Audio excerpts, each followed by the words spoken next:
Good morning. Welcome to Stock Market Today. It's Monday, June 1st, 2020, and I am your host, Dan Russo, the Chief Market Strategist at Chaikin Analytics. You can find me on Twitter. I'm at Dan Russo _ CMT.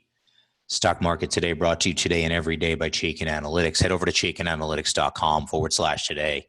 Sign up for a free email where we get a lot of the content for this show, as well as give you daily stock ideas to consider. And those hit your inbox every trading day before the market opens. So U.S. equities were mixed in Friday's trading, ending near the best levels of the day. The bullish thesis continues to center around the reopening of the economy and the hope for a COVID-19 vaccine, which comes on the heels of massive fiscal and monetary stimulus. Now, tech, healthcare, and utilities outperformed. Energy and industrials lagged. So a little bit of a reversal of that cyclical rotation that's been playing out over the past week and a half, 2 weeks. Treasuries were stronger with the curve flattening. The dollar was weaker against the euro. It's a continuation of a trend that's been in place now for a week as well. Stronger on the yen cross. Gold was up 1.5%. WTI crude was down a little over 5% on the day. And as we kind of get in here this morning, a little bit of a tumultuous weekend, if you will, with protests in a lot of the major cities around the U.S. And that has Dow S&P futures under pressure, about 30 basis points here this morning.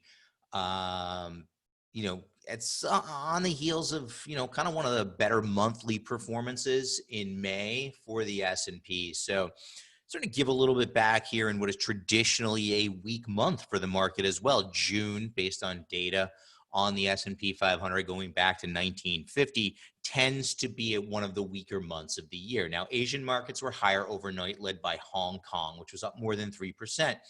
And European equities are seeing some gains as well. Treasuries are slightly weaker. The dollar is weaker on the major crosses. Gold is flat to down small, and WTI crude is down 60 basis points to kick us off on a Monday morning of a new month. Now, taking a look at the S&P 500, right? A little bit of volatile trade on Friday, but a rally late in the day after support at that 3,000 mark, at that 200-day moving average hold, right? So we're holding the break through the 3,000 mark here in the near term. Now, initial support is 28.50 to 29.50 on the downside should 3,000 give way, right? Below that, we have to start thinking about 27.50, which is slightly below the rising 50-day moving average. Now, resistance remains in that zone near 31.10. A break of that level would target the February highs. So the upside case has not changed.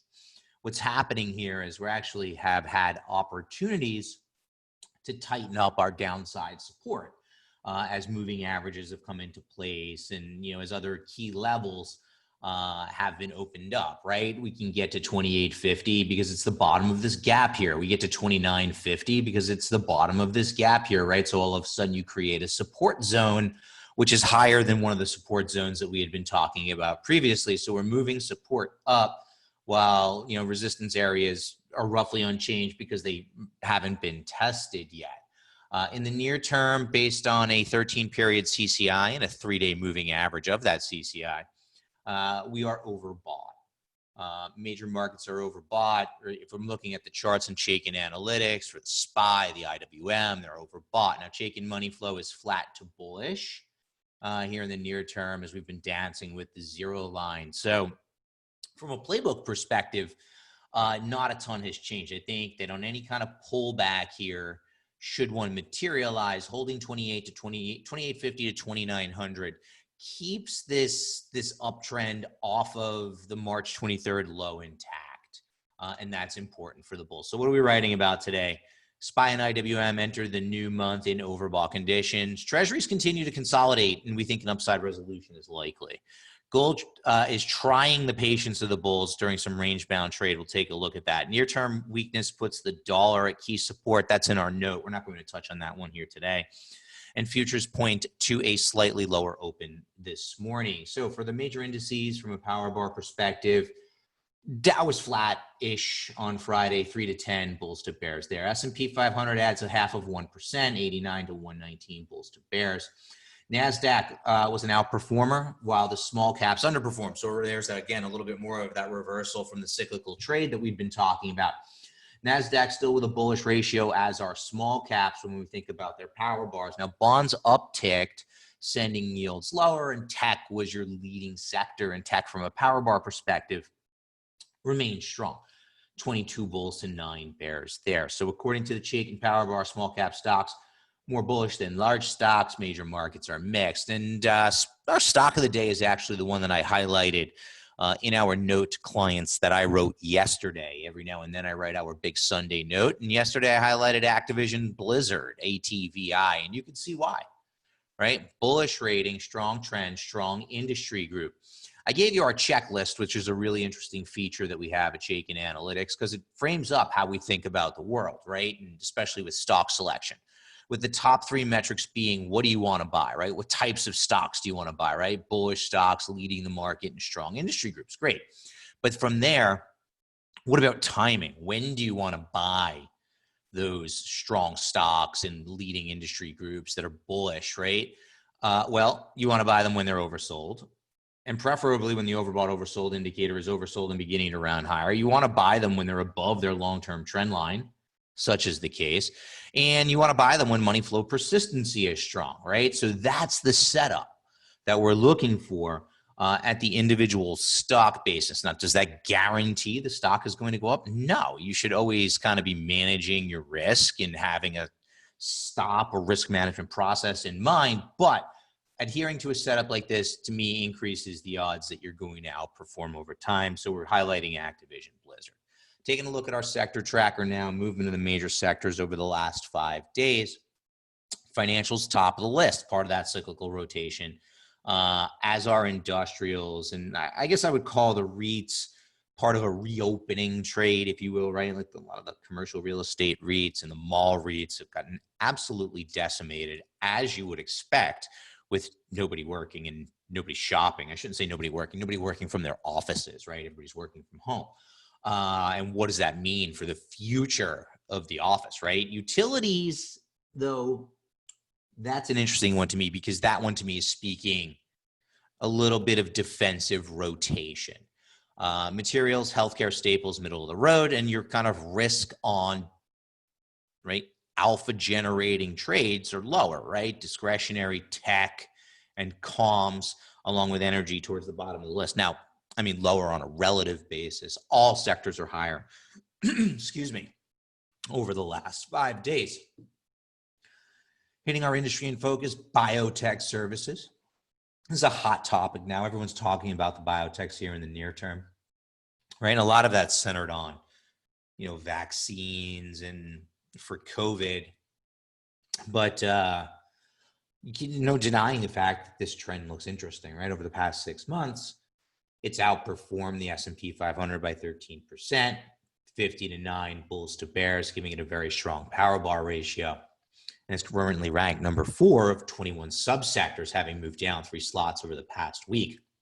Now, names that are kind of interesting there: Lexion, ALXN, Acabia, AKBA, and Vanda, VNDA, all have very bullish ratings. And if we take a look at the fund, to me, this is an interesting setup here, right? Because XBI has a very bullish rating, 50 to 9 bulls to bear, strong trend above that rising long-term trend line, right? Bullish stock outperforming. The one thing I don't like, the one knock, is I don't like seeing bearish money flow on a product that's trading near highs, right? You can almost think of that as a divergence, right? Similar to any other indicators that don't confirm price action at highs and lows. There's a divergence that takes place.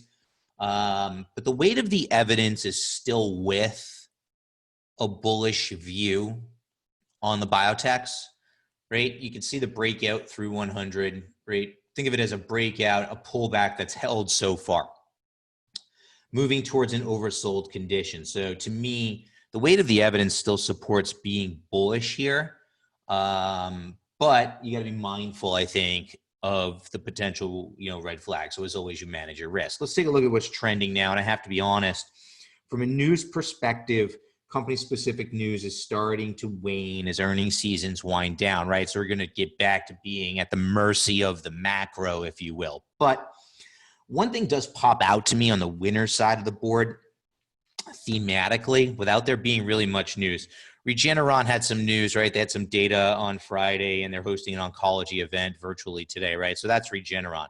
But NLOC, right? This is Norton LifeLock, Citrix, and Cisco. To me, these are all security plays, right? These are all some level of protection slash cybersecurity plays. So that's kind of interesting to me, right? I have to start to think about what's going on there, maybe drill down a little bit further. But those three stocks being on the leaderboard, right? Cisco's a networking company, but they very much are involved in the security aspect of networks. So that's interesting to me. That probably warrants taking a look, but those stocks were strong. And that to me is a theme that I see that may not be readily apparent. Market access on the list as well, up 5%, nothing company specific there. Loser side of the board is a little bit of a reversal of the reopening trade with names like JW Nordstrom, PVH, and Harley Davidson, HOG. APA, nothing company specific to take 9% out of that stock. And DXC did catch a downgrade, right? So DXC was down 14% following a downgrade at JP Morgan on Friday. Let's dive into the charts now. Small caps hit resistance and are overbought. Here's the IWM. And the IWM is on a lot of people's radar screens these days because their strength has been a sign of broadening participation in the market. They're actually starting to outperform the market a little bit as well, or their relative strength is improving, right? Their relative weakness has been diminishing. Now, I'm not showing it here on this chart because I just kind of wanted to frame this one up a little differently, right? We rallied back into the lower bound of what was really a consolidation zone for most of 2019. Downward sloping 200-day moving average, right? And this whole little cluster here acted as resistance to the near-term rally, while that 13-period CCI moved into an overbought condition, right? And the blue line is the 3-day emerging EMA, exponential moving average of the CCI. Now, money flow here is bullish, right? And if we look at relative strength, I'm sure we would see that the relative weakness has been diminishing, but I think near term, you're starting to see trades into resistance. Now, how we act at these resistance zones, right, is important, right? So far, SPY has broken through a key resistance zone at 3,000 at the 200-day moving average. The Qs we know, right? Remember, go back to last week's show where I said that the Qs were struggling with that 230 gap, right? Look at the Q chart. I don't have it here today in the show, but the Qs are struggling at resistance, and now IWM is starting to churn at resistance, all while being overbought, all while June is a seasonally weak month for the market. It's in my note. It's not here in the show today, but you start to put the data points together. And that's playing out while Treasuries, for me, this would be the spot for, something like IWF to start rallying again. iShares 7 to 10-year Treasury bond ETF has basically, in my mind, been correcting through time. Right? You had this parabolic rally as fear gripped the market, and the safety trade was to own treasuries, right? So, you end up with a treasury ETF looking like, a NASDAQ stock with a parabolic move, right? And then you get this volatile consolidation that settles down into a consolidation through time, giving the 50-day moving average time to catch up. If treasuries are going to work, I think this is going to be the spot where they break out from here, right? Overbought, oversold, kind of moving higher, money flow turning bullish. If they're going to work, they're going to work from here, and it's going to coincide with equities hitting resistance, with seasonal weakness playing out. You start to connect the dots and see the potential higher probability trades. And even something like gold has been consolidating throughout most of April and May. If this is going to work further, right? If we're going to get a breakout now, this would be the spot above the moving averages, right? CCI rounding higher, money flow turning bullish. This would be the spot. Have a great Monday, everyone. If you're interested in taking us for a test drive, you know the site, I'll be back tomorrow.